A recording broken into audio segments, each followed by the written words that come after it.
Gold hub తాకట్టులో ఉన్న బంగారాన్ని విడిపించి కొనబడును. అదే రోజు ఆన్లైన్ ధరకు కొని డబ్బులు ఇవ్వబడును. నమస్తే, వెల్కమ్ టు మనం టీవీ. నా పేరు వలి. వైసీపీ నాయకుల అరెస్టుల పర్వం ఇక భవిష్యత్తులో ఊపందుకోబోతుందనే సమాచారం వస్తుంది.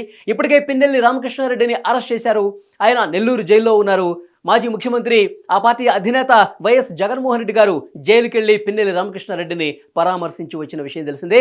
తెలుగుదేశం పార్టీ అక్రమంగా కేసులు బనాయిస్తోందంటూ ఆయన మీడియాతో కూడా మాట్లాడిన పరిస్థితి మనం చూసాం. ఇక భవిష్యత్తులో కూడా మీరు ఇదే విధంగా వెళితే మేము కూడా దానికి తగ్గట్లుగానే ముందుకు పోతాం, ఈ సంస్కృతి విడనాడాలని చెప్పి తెలుగుదేశం పార్టీని హెచ్చరించారు జగన్మోహన్ రెడ్డి. కానీ ఇది అక్రమ కేసు అంటున్నారు, కానీ ఇవి సక్రమ కేసులే. ఇంకా గత ప్రభుత్వంలో చేసినటువంటి అరాచకాలన్నింటికి సంబంధించి అతి త్వరలోనే రోజుల వ్యవధిలోనే కొత్త కేసులు నమోదు కాబోతున్నట్టుగా తెలుస్తోంది. పిన్నెల్లి రామకృష్ణారెడ్డి తర్వాత ఎవరు అరెస్ట్ కాబోతున్నారు? గత ప్రభుత్వానికి సంబంధించిన మాజీ మంత్రులు ఎవరైతే ఉన్నారో వాళ్ళలో తొలి అరెస్టు ఎవరిది కాబోతున్న చర్చ ఇప్పుడు జోరుగా సాగుతున్నటువంటి పరిస్థితి ఉంది. ముఖ్యంగా వాళ్ళలో ద్వారంపూడి చంద్రశేఖర్ రెడ్డి, కాకినాడ సిటీ మాజీ ఎమ్మెల్యే ద్వారంపూడి ఎవరైతే ఉన్నారో ఆయన, లేదంటే పెద్దిరెడ్డి రామచంద్రారెడ్డి, ఈ రెండు పేర్లు చాలా బలంగా వినిపిస్తున్నటువంటి పరిస్థితి కనిపిస్తుంది. ముఖ్యంగా ద్వారంపూడి చంద్రశేఖర్ రెడ్డికి సంబంధించి కొన్ని ముఖ్యమైన కేసులు ఇప్పుడు నేను మీ వద్ద ప్రస్తావిస్తున్నాను.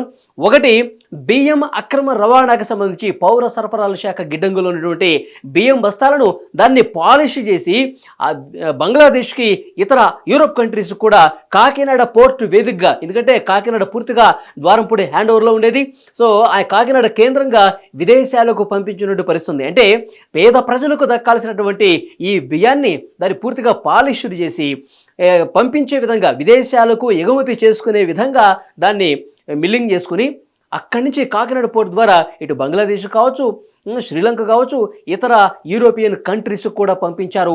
వేల కోట్ల రూపాయల కుంభకోణం అని చెప్పి ఇది కనిపిస్తోంది. ఎందుకంటే ప్రభుత్వం మారిన తర్వాత ఎప్పుడైతే పౌర సరఫరాల శాఖ మంత్రిగా నాదెండ్ల మనోహర్ వచ్చారో పూర్తి స్థాయిలో అన్ని గోదాముల్లో పరిస్థితులు పరిశీలిస్తున్నారు. పౌర సరఫరాల శాఖకు సంబంధించినటువంటి అన్ని రికార్డ్స్ను కూడా తెప్పించి పరిశీలిస్తున్నారు. క్షేత్రస్థాయిలో ఆయన పర్యటించి, గోడౌన్లోకి పర్యటించి అసలు ఎన్ని బస్తాలు అక్కడ ఉండాల్సిన అవసరం ఉంది, ఎన్ని బస్తాలు పేదల వరకు చేరుకున్నాయి, ప్రజల వద్దకు ఎన్ని వెళ్లాల్సినవి వెళ్లకుండా ఆగిపోయినాయి, పక్కదారి ఎక్కడ పట్టించారు, సో రిపోర్ట్స్లో అంటే ఆ ఫైల్స్లో నమోదు చేసినటువంటి విషయాలకు సంబంధించి ఎక్కడ లోటుపాట్లు అన్ని అబ్జర్వ్ చేస్తే కనుక ఈ అక్రమంగా దీన్ని తరలించే విషయాలన్నీ కూడా ఒక్కొక్కటిగా బయటపడుతున్నాయి. ద్వారంపూడి చంద్రశేఖర్ రెడ్డి దీన్ని కాకినాడ పోర్టు వేదికగా చేసుకుని ఇక్కడ కొడాలి నాని గారు పౌర సరఫరాల శాఖ మంత్రిగా ఉన్నారు. సో వారు ఈయన ఇద్దరు కలిసి కుమ్మక్కైపోయి ప్రభుత్వానికి కమిషన్లు చేయడం, వీళ్ళు దండుకోవటం, ఈ విధంగా వ్యవహారం నడిచింది. 2-3 సంవత్సరాల పాటు ఇదే రకమైన పరిస్థితి నెలకొంది. కోట్ల రూపాయలు దండుకున్నారు, ప్రభుత్వ ఖజానాకు లూటీ చేసి తమ సొంత జేబుల్లోకి నింపుకున్నారని చెప్పి పెద్ద ఎత్తున చర్చ కూడా జరుగుతుంది.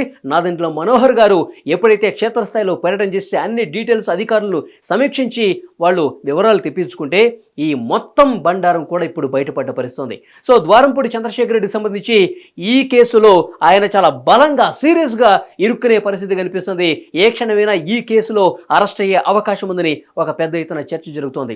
మరొకటి, ఆయన అక్రమంగా నిర్మాణాలు చేస్తుంటే ఇది అక్రమం అని చెప్పి నోటీసులు ఇచ్చి నోటీసులకు స్పందించకపోతే అక్కడ నేరుగా మున్సిపల్ అధికారులు అలాగే పోలీసులు అక్కడ తమ పని తాము చేసుకోవడానికి అక్కడ ఆ అక్రమ నిర్మాణాల దగ్గరికి వెళ్తే ఆ అధికారుల్ని, విధుల్లో ఉన్నటువంటి అధికారులు అడ్డుకుని దుర్భాషలాడి బండబూతులు తిట్టి అక్కడ పూర్తిగా ఒక గందరగోళం సృష్టించారు ద్వారంపూడి చంద్రశేఖర్ రెడ్డి. దీని మీద కూడా కేసు నమోదైంది. సో ఈ 2 కేసుల్లో ఏ క్షణమైనా సరే పోలీసులు వారికి నోటీసులు ఇచ్చి అరెస్ట్ చేసే అవకాశం ఉందని చెప్పి పెద్ద ఎత్తున చర్చ ఉంది.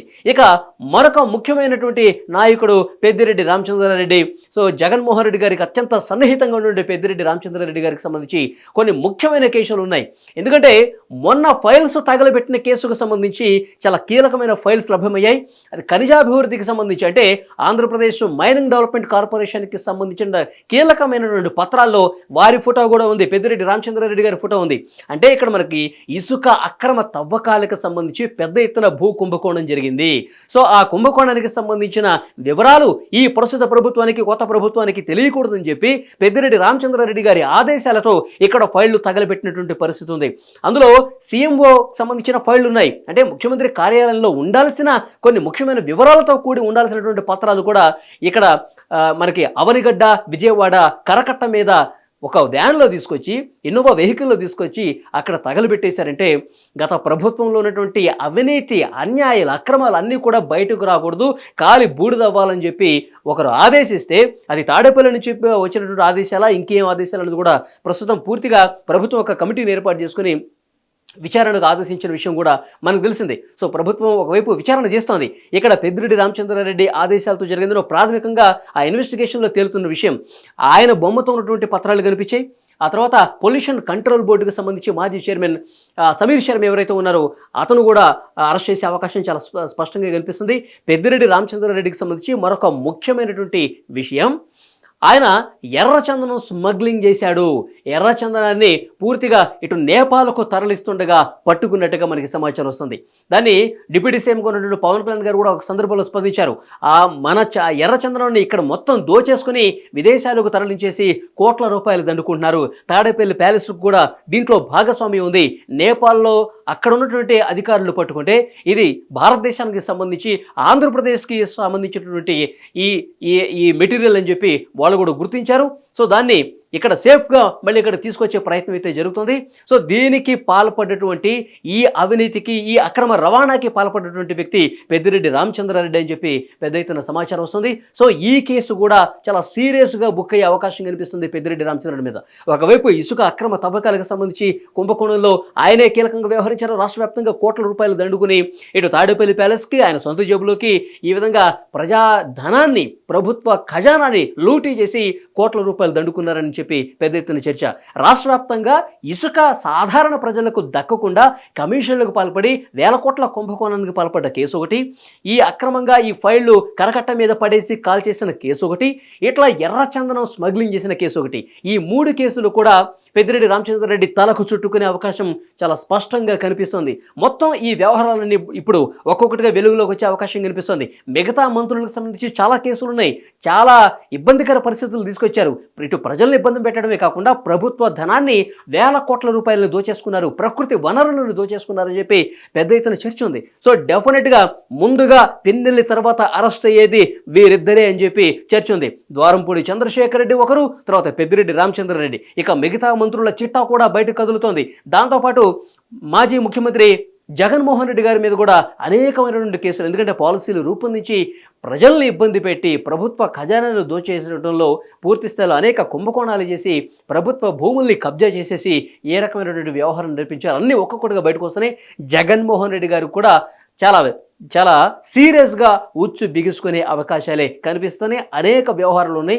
ముందు రాష్ట్రాన్ని చక్క పెట్టే పని ప్రస్తుత ప్రభుత్వం చేస్తుంది. చంద్రబాబు నాయుడు గారు, పవన్ కళ్యాణ్ గారు, మంత్రులందరూ కూడా రాష్ట్రాన్ని ఎట్టి పరిస్థితుల్లో విధ్వంసం నుంచి ఇప్పుడిప్పుడే కొంత కోలుకునే చర్చలు జరుగుతున్నాయి. సో గాడిని పెట్టే పరిస్థితి ఒకవైపు నడుస్తుంది. ప్యారలల్గా గత విధ్వంసం, గత అవినీతి, గత అరాచకం అన్ని కేసులు కూడా వెలికి తీస్తాము, అందరినీ వదిలిపెట్టే ప్రసక్తే లేదు.